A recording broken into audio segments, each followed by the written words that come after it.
friends. I'm fine. And how do you do? Fine, very well. The weather is getting warmer, which is good. So, and how it is? Yes, in Porto Alegre. Today is a beautiful day here. Just perfect. It is not so hot, but still this warm condition. So it is good to be here. Good to hear you. Would you like to share something, to ask something?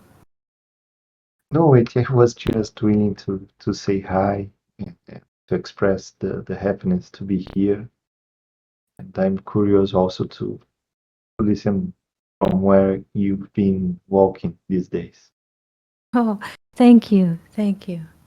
So the days are getting warmer here, but still the mobilization, because it was so cold, is very, very slow. Today we saw first dust on the Carmel mountain because when it's very, very cold, the mountain looks like blue, like the air is very cold and crystalline cold, and the mountain looks blue. Today we saw a bit of dust, so it means that it's getting warmer and warmer for a while. Yes, so we could, let's say, moderate the movement. Something interesting happened after Abigail asked on Saturday, and I'm very happy, Abigail, that you asked this question on Saturday regarding Osnat. This is the wife of Joseph in Egypt. Because after you ask the question, something has, it's not because or after, but something interesting happened. And I opened the fourth volume of Thomas Mann book, Joseph and his brother, to read. And what came is something very interesting regarding of the depth of the reading, because those books like Weinreb, like Thomas Mann, you cannot just open them and read them like a newspaper or like a post or something. And this is what the book of Zohar is saying. In Zohar Parashat Mishpatim, that first there is opening, and then we can access. Is this frame understood? Is this opening understood and clear before we continue? Fernando, Cindy, Abigail, do you understand? Yes, yes. Yes? Something happens and there's an opening, and suddenly the book or the opening invites us for reading, because the book is always in a way on the shelf, ready, the books, the volumes, but in a way there is no access. And we are not the one that are creating this access. Suddenly there's an opening and then the reading comes. And this is something which is very, very rare. But it's a great window to, in general, what is happening in life. Some people go with like, how do you say, supermarket lists or target list, what to do, what to bring, what to do during the day, during the week, during the year. They have like aims. It doesn't go like this. This is what the rational mind is saying. You have to achieve A, B, C, D, E, F, G.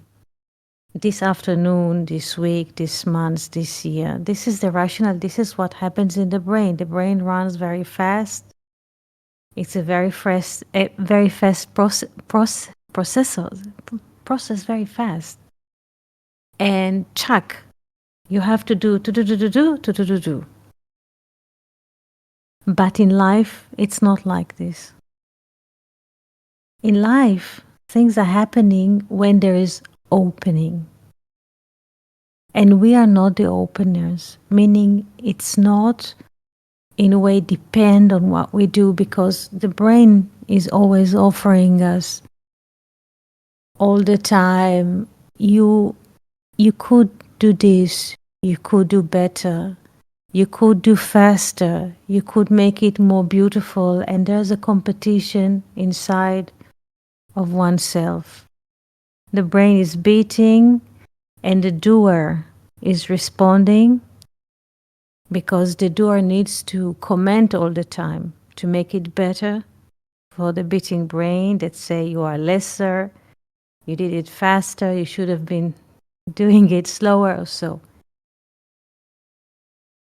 But in life, this is a very great example. Only when there's opening, something happens.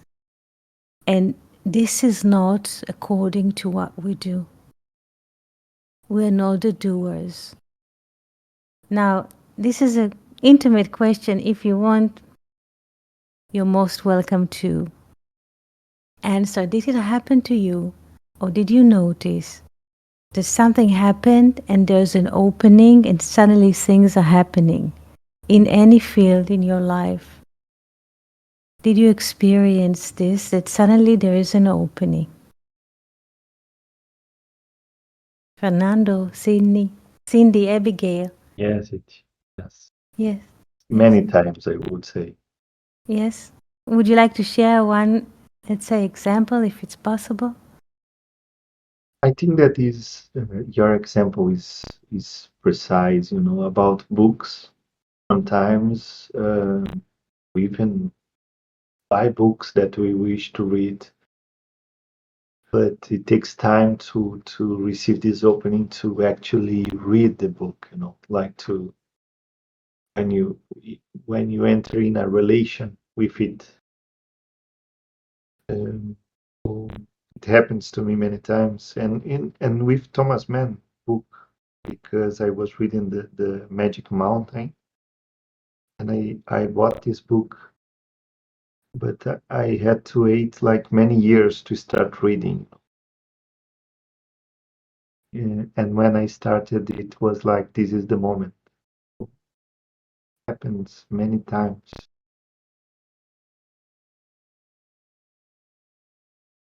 It is so beautiful because it always comes and in a way shows to us that we are not doing things. When there's opening, something happens, not because or according to our merits.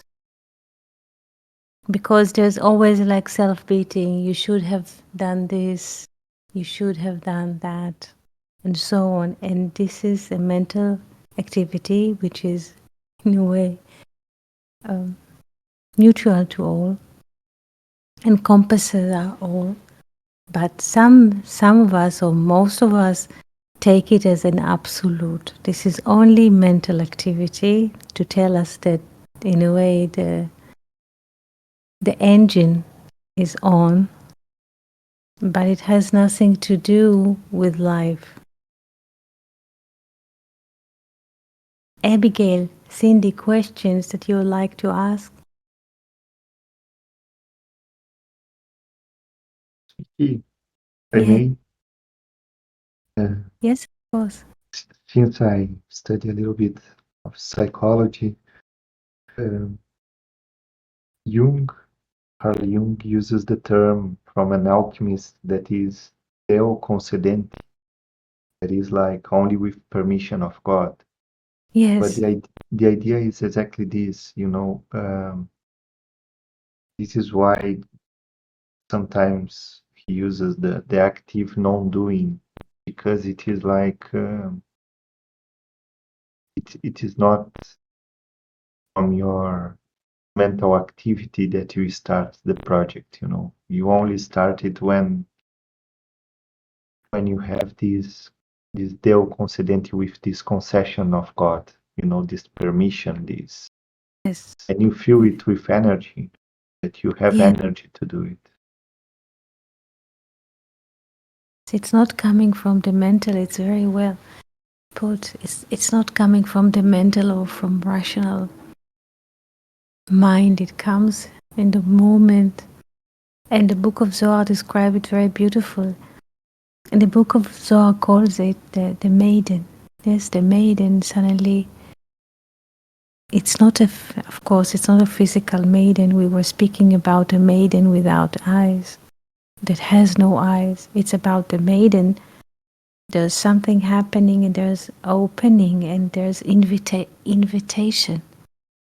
Yes, life invites us to participate. In this case, in the reading. In other cases, in different participation, but life in a way, like the ball is coming at us. We don't need to hunt to go after, but it is coming. Like Ha'olam Haba, the world which is coming. It's not after life, but the world which is coming. It's a world. Let's say a book. It's a world. Yes. So it is coming, and there's a space, and suddenly it happens. And we are not, in a way, we are not timing this. The timing of when this is happening is not dependent on us, like any other thing in life. Nothing is dependent on us. We tend to think, yes, that in the moment what to do, A, B, C, D, but it's a beautiful example that life is none of our doing at all. All what is happening in life is not of our doing.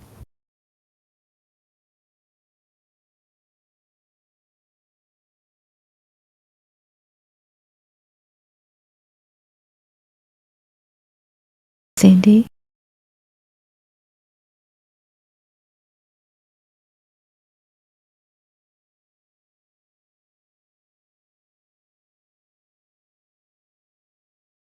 can you please read the comment of the text that Cindy wrote, if it's possible? So he wrote, I resisted an opening of pain and still do, but it's caused path I would not have taken, and to meet people I wouldn't have met. It's difficult to let go. This conversation reminds me of the Tehillim 46:10, I think. Be still and know that I am God. Thank you.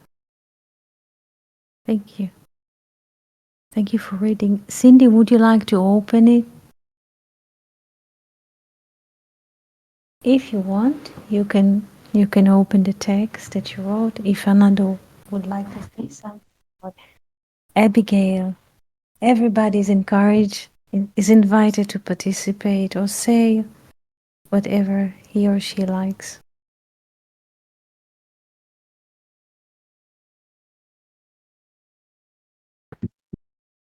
Um,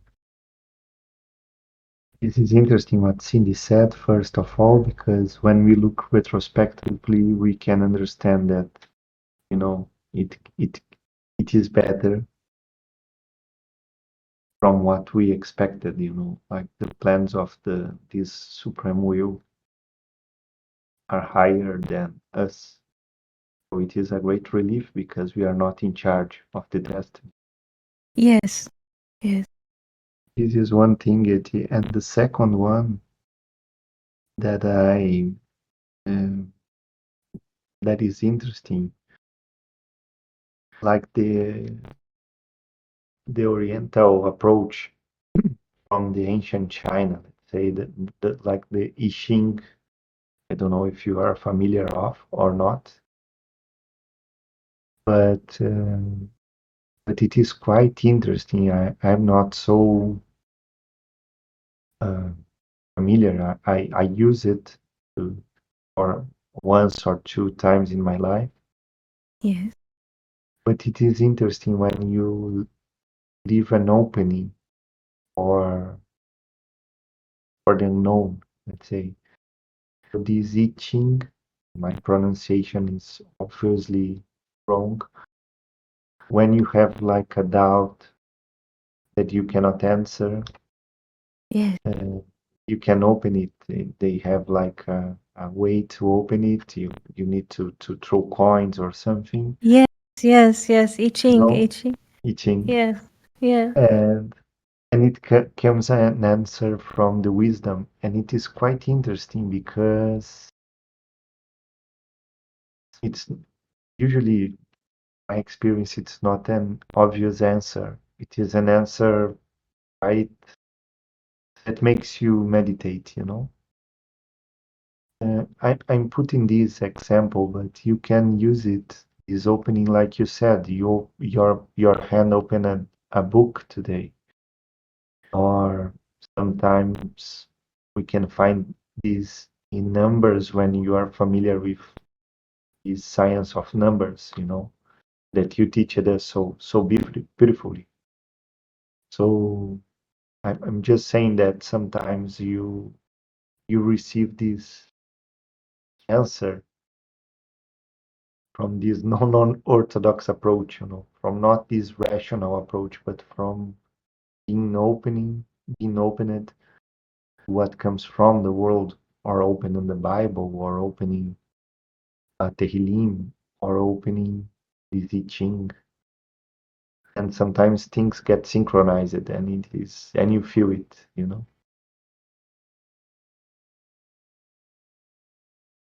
I don't know if it makes sense to you, it. It does. It does.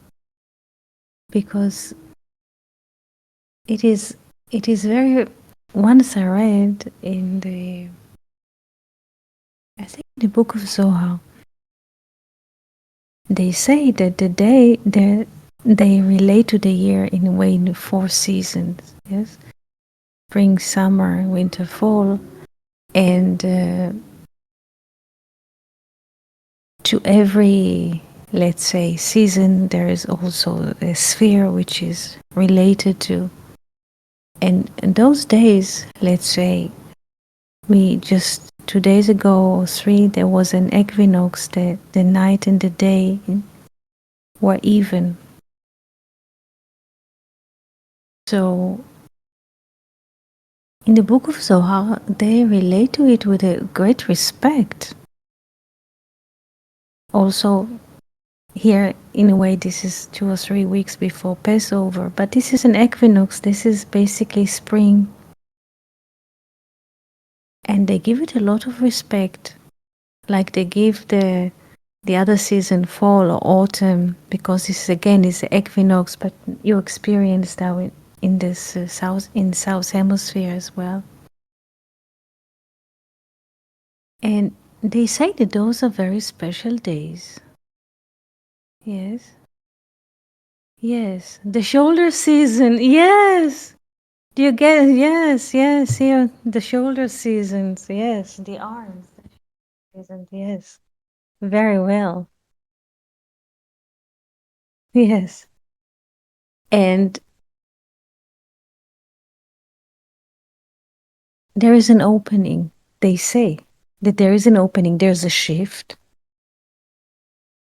I mean, what the earth is moving all the time around its axis and around the sun, but there's a shift. And in a way, grace goes into the world. From the North Hemisphere perspective, this is grace. From, yes, if it was opposite, it was Gevurah. It is quite interesting because it this is none of our doing. Let's say the season, they change and what comes with them. If we take it really back, non-human determine the calendar, the seasons of the year, the hours of light, the hours of dark. It's none of our doing, it is given. And not just that this is given, our life is given, everything is given. And in those moments, you feel it because you cannot, let's say the light hours are getting longer. It's not yet hot that will enable fluent movement. So everything is clunky, like Cindy wrote, is the shoulder seasons. It's rusty. You would like to move. You would like, but it's just hanging.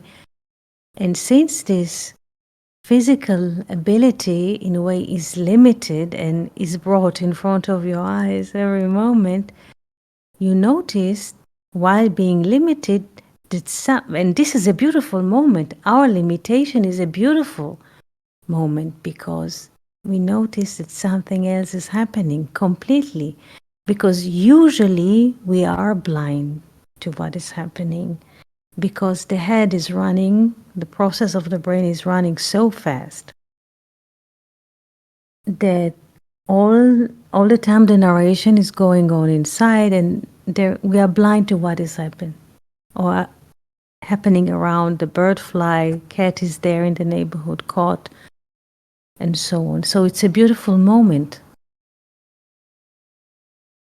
I was, since there's a reading now of Thomas Mann, I'm just in a way surprised and in a shock at the way he writes, or how describe the dialogue between Joseph and his brothers. They are coming now as 10 brothers to ask to buy wheat in Egypt. But he does not expose that he's a brother. He looks like a minister, like a deputy of Pharaoh, almost like Pharaoh. He's dressed very well. He sits in palaces. He accepts them. He gives them permission to see him in a city called Mof. Usually, in the book, how it is written, many people came to Egypt to ask for barley, for food, for grain of wheat. And on the border cities of Egypt, already Joseph arranged it that they don't need to enter Egypt, but they could already on the cities which are located on the border, they could commerce and get what they need for the famine time. But in his heart, he knew that among those who will ask for food or supply, also his brothers will come in his heart. So he made a special request to all the cities that are sitting on the borders of Egypt to make a daily list of those who are coming to those border cities to ask for food, and ask them to fill a form. We ask about documentation and forms filling. Egypt has the crown of filling forms. You can see this in the book. So Joseph is asking those clerks, officers that are sitting in those cities to question everyone that comes to ask for food, and not just write what he or she wants or need for the time of famine, but also to fill a form and say the names, where they are coming from, through which lane they came to Egypt, and who are the forefathers. And he asks from the officers every day to supply the city in which he lives, Mof. So all the border cities in Egypt should supply every day a list of the requests, and all those requests that are coming from all the cities, the border cities, all those requests would come to Mof. And why does he create this filtering, so to speak? There's a lot of work, because for the clerks, for the officer to digest a lot of documentation. And why did he create all of this? To have the ability to sense when his brothers eventually will come to ask for food in Egypt, and to prepare for the meeting with the brothers after so many years of not seeing them or hearing from them. So one day, one of the officers says that there is a list that is coming from one of the city borders about people who coming from the land of Canaan. They came from Hebron. You can imagine who are these people, their names, their fathers' names, and their ancestor names. And the officer at the city border, according to the guideline that he received from Joseph, he cannot supply them with what they need or ask, because according to the orders of Joseph, he has to forward them to Mof. Mof, to arrive to Mof, it's not on the border. It's not easy just to get to the border, get supply, and return. They have to enter deep Egypt. And while they're entering deep Egypt into the city of Mof, also there, Joseph is preparing very, very well to meet them. Why do I tell all of this story? Because Thomas Mann described very, very broad life. Now, when we read a book, it's all, or people see series on TV or in streaming, let's say, option, it's always the narrator, the hero, what he says, what she says, what is running in the head. But what happens when there's a reading of this book, this is a very, very interesting writing, because Thomas Mann describes the weather. The weather has a major role in all of what is happening, and how people are in a way affected from a heat wave, or what they are willing to do to pay for fresh air in Egypt. And so, and it's not about the narration. This is very, very interesting, because it's not how, let's say, modern literature is written, like stream of consciousness. What it's not consciousness, higher consciousness, but brain, what is coming from, like running thoughts. It's completely different. It is so deep and touching to the heart, because in one of the, just one example, when Joseph is asking them how bad it is, how bad is the famine, what are they lacking, finally when they meet in Mof, and still they don't know that he is Joseph. He knows all of them, but he keeps it still in secret. So Judah says that the father, which used to be Jacob, he refers to Jacob, which was or is used to be a very rich man, doesn't have even a candle that will illuminate the night. So usually when people speak today about having stress or economical stress, people speak of how much dollars or any kind of currency there is in the bank account, plus or minus or to credit, or everything goes via numbers. But the conversation is very interesting, because he says, what is the situation? He doesn't even have a daily living necessities like, good morning, Jill, a candle that will illuminate the night. Of course, Joseph, which is very, very upset about it, he says to the brothers, how can you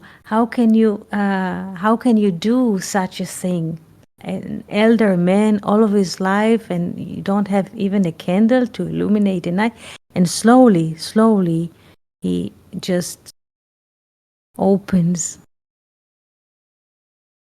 He accuses them of being spies. And he doesn't speak to them Hebrew. He speaks to them Egyptian, and there is a translator. Though Joseph knows Hebrew, he chooses to speak to them Egyptian and Aramaic. with the help of the translator, that they will never even have the suspicion that he is their lost brother.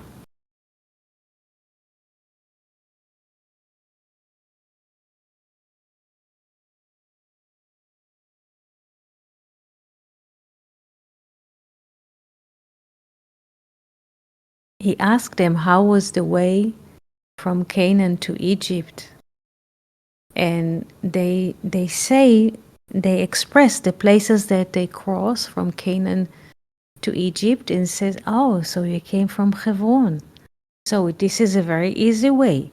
You just rolled from Hebron to Gaza, and from Gaza through the desert until you crossed Egypt. So you did not cross the Valley of Dotan. Slowly he prepares them. It is very, very wise conversation, not just wise, but very broad conversations that today people do not take the time to open such conversations. Not in books, not in movies, no. So when such thing is happening, that there's an opening, and finally there's a reading of this book, this is a great gift. It's not for granted that this is possible.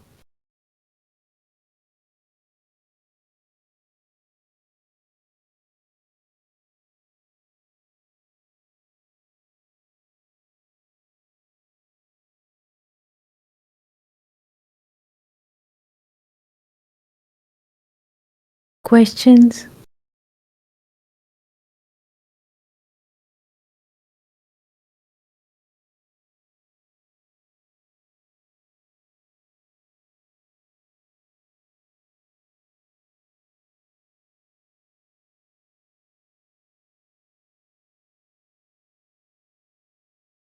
Yes, And how, Fernando.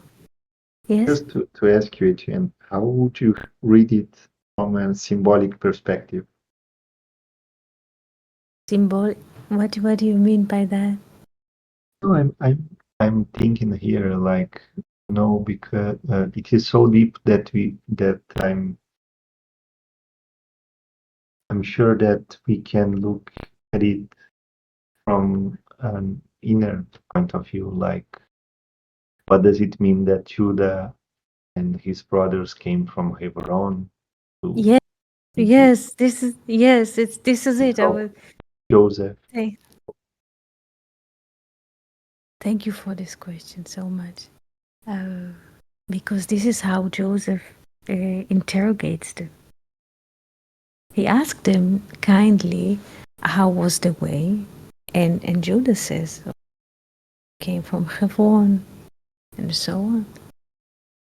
And thank you for the question. You're very kind. They say you're very kind, you're full of grace that you ask us how was the way.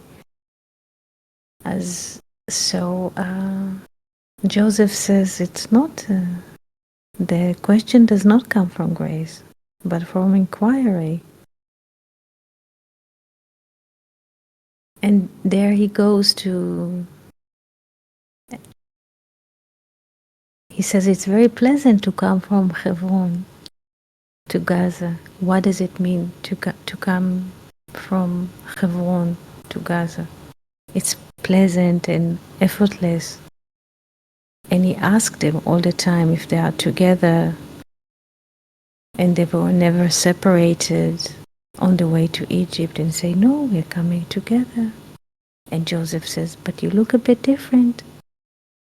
Not in this way that I speak, but more Thomas Mann, how he portrays the language. And this is the interesting part. The brothers came from Hebron.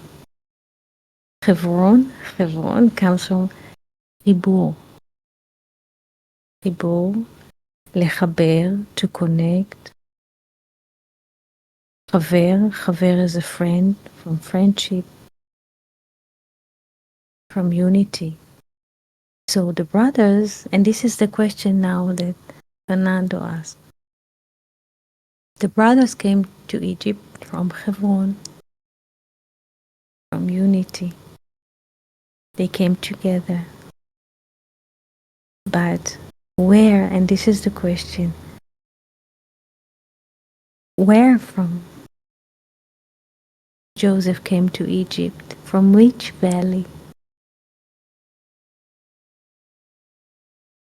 Joseph came to Egypt from Hebron directly or no? No, and I'm moving to Hebrew because I'm very excited. How did Joseph arrive to Egypt?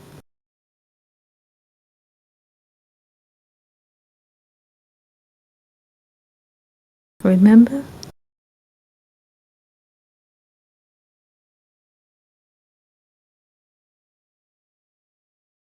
His father sent him from Hebron towards Shechem to see how the peace of his brothers. He left Hebron alone, walking all the way north to Shechem, and before Shechem he was in the valley of Dotan. The valley of Dotan. Dotan, we can take the word Dotan and divide it into two parts. Do or do, it means two. Two. And Tan is like jackal, a jackal, or a wolf, but also it means ten, ten to give twice, or two jackals or two wolves. Basically, the valley of duality. Again, Emek Dotan, the valley of Dotan, is the valley of duality. Yes, yes, very well. So he was taken, or he arrived to Egypt from the valley of Dotan, and they came to Egypt from the mountain.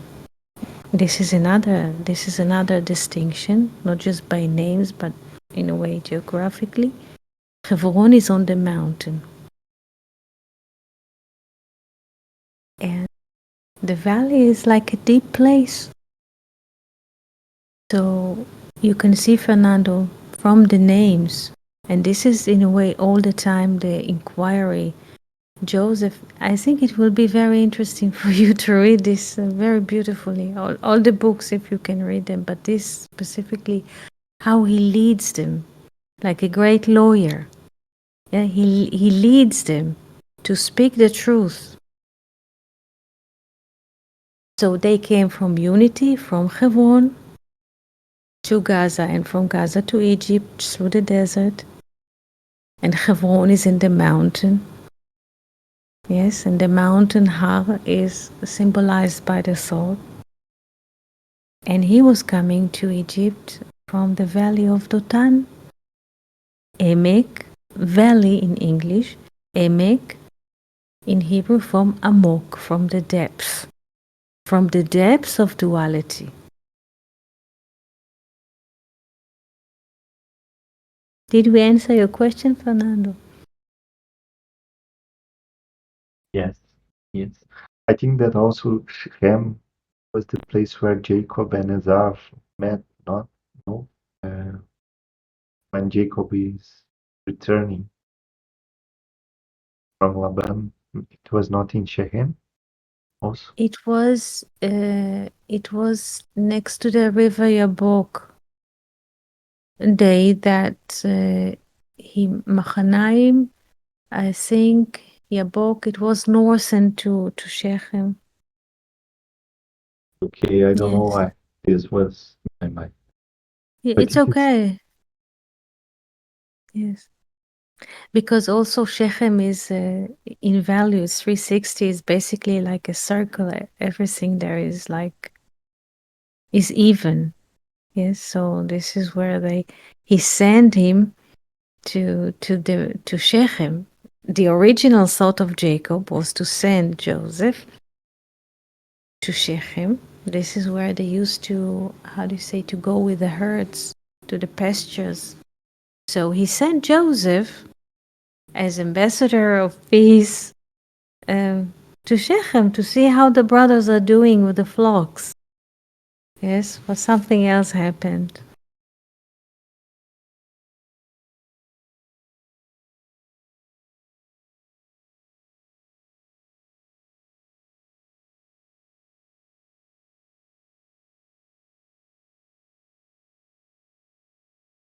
There is a beautiful dialogue between Joseph and there is a wise man that lives in Joseph's mansion in Egypt because Joseph lives very, how do you say, interesting life. He's second to Pharaoh. He is the king. Pharaoh is just a symbol, while in practice Joseph is the king. So he lives in a great mansion there, and there is a sage, a wise man of wisdom and medicine that lives in his place. And Joseph is coming from the city, from his office in Mof to his home. It's very, very hot day in the months of Nisan. It's like almost the time of the year like now. And the sage man, the the doctor, you could say, that lives in his home and is a very good friend of his, he says, please, to Joseph, please wash yourself with living water, because it was a very, very hot day. And Joseph says to the wise man, it's like Eliezer, like a helper, but Egyptian one. Joseph says, I cannot, there is no time, I cannot wash, I cannot eat. He says, please wash in fresh water, it's a hot day, and eat. And Joseph said, I cannot today, something else happened. And slowly he tells the sage that today in his office in Mof, he received a list from the officer that sits in one of the border cities in Egypt, that there are 10 people who are coming from the land of Canaan, from Hebron, to see him. And when Joseph saw this report in his office in Mof, he just left the office and came directly to his home, to his mansion, and then he meets the sage. He is a very close friend of his, an advisor. And the sage says, please, rest a bit and drink something. I'll put some powder in your water that it will ease your mind. And Joseph was so stormed because he understood that finally he can face the brothers. He put in a way, he weaved a net around them, and finally comes a report from the officer that they are there. And he comes home and he's so stormed and doesn't know what to do, and he speaks to the sage, and the sage tries to ease his mind. Joseph says, do you know, I told you, because he has this intimacy with the sage. He says, I told you, they sold me because, or separated me for a dream. They sold me for a dream. They came on will, he says like this, they came on me like a community of wolves. This is how Joseph, being a king, still once this report came from the officers that people are coming from Canaan, it just turbulence him. And he comes home and tell this to the sage, and it says again, you remember I told you, wolves, like wolves came on me. And he became, it's interesting how the dialogue goes, though he's a king, he's very powerful. Not just in Egypt, in all the area, people are coming from Turkey to ask for food, from Iraq, from Mesopotamia, from all of the places, not just the land of Canaan, to ask for food. And he has the whole power in the world. And the moment he speaks to the sage and he leaves the moment of being in the Valley of Dotan, and how the brothers are tearing his garment, his cotton dressing from him, and he says, "What is going on?" This is how Thomas Mann says, because he's so shocked in the moment that they are capable of doing this to him. He says, "What is going on?" And the moment he says this sentence to the sage, and he leaves this moment of the tearing, he becomes a 17-year-old kid, though he is the most powerful in the man in the world ever lived. He becomes to be a 17-year-old kid without power, without nothing. And the sage sees this. He's so stressed, Joseph, and he says, "I will give you water, and in the water I will pour powder, and then another layer of powder, different powder, and the merge of those two powders in the water, they will give you ease and peace of mind." This is how the sage loves him so much. It is interesting because we can see this also in our lives. Whenever when something like this comes, in a way, a shadow, you could say a shadow from the past or something, there's a shaking of the whole system, and suddenly you become the 6-year-old kid, the powerless child at home. And this is amazing, the movement that Thomas Mann describes. And when the brothers are coming finally to his office, it's not office, it's a chamber. It's like presidents have very huge building with columns and paintings and colors and plants. And he sits there, Joseph, with this beautiful white dressing, and he holds a napkin around his mouth. And he is, because people do not understand why he holds a napkin around his mouth when he speaks to them. And he says that since there's a lot of dust, it's a very warm day and the dust is coming, so he has an infection, so he protects his mouth with napkin. It's not napkin, it's like a bandana or something, like a cloth of cotton. But during the story, we shall understand why he is holding this cotton on his mouth while speaking to the brothers Egyptian. Yes, he doesn't speak to them in Hebrew, not to give them a sense of understanding, but on the contrary, of inquiry.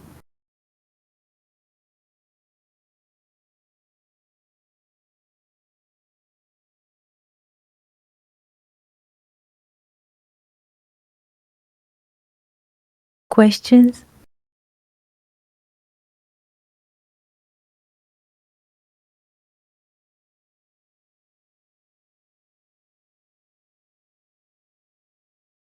Description to the sage, how Joseph is saying, but you know how they relate to me like wolves, like jackals. I just remember the song of the Valley of Dotan. It was shivering a bit.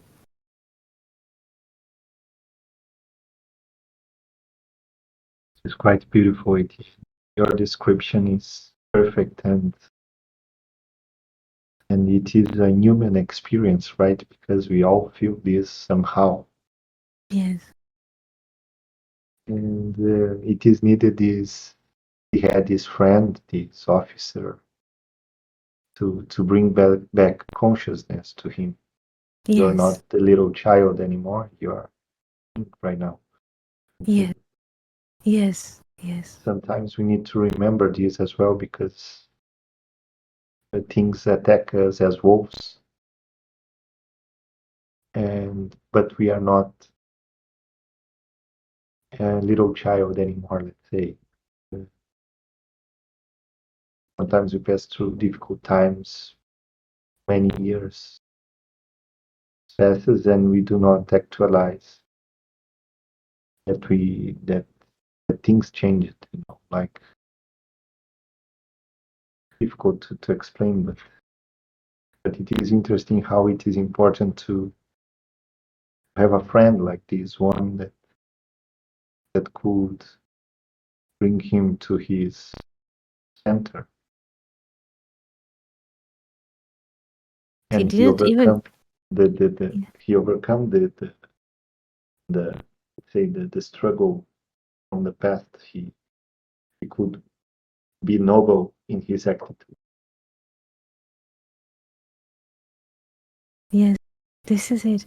The signs that he gave to this sage officer doctor in his mention, when he came directly from his office in Mauve, usually the behavior is to wash from the dust, from the heat, and then to eat something little, just to ease the mind. Like coming home, there's a separation, there's a cleanup, and there's like eating. And when he saw him, he says, "No, no, we have no time for washing and eating. No, no, no, not today, not today." So in a way, he gave him like a double sign. And the sage says, "Please, wash in living water. It's not good to hold the sweat. It just it scratches the skin and irritates the mood." And he offered him few times washing with fresh water, and Joseph refused the washing and the eating, and it's in a way gave him a sign. While he rejected the washing and the eating, and then he just express it also with words why he's so stressed. And the sage knew what to do. He's a wise man, a friend. But it's a very good sign for health, mental health, and balance when people refusing to, or us rejecting the moment of washing and eating. Not doesn't have to be much, but at the moment, the washing has to be in the moment with living water and something a bit to eat to ease the mind. When we are rejecting those things, it's something is not balanced.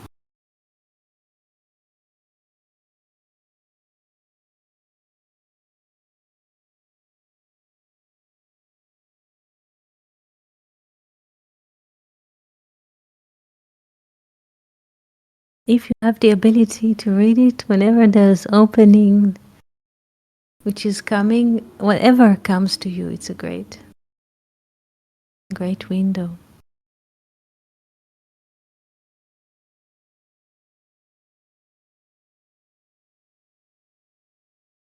Questions or comment, Fernando, sharing?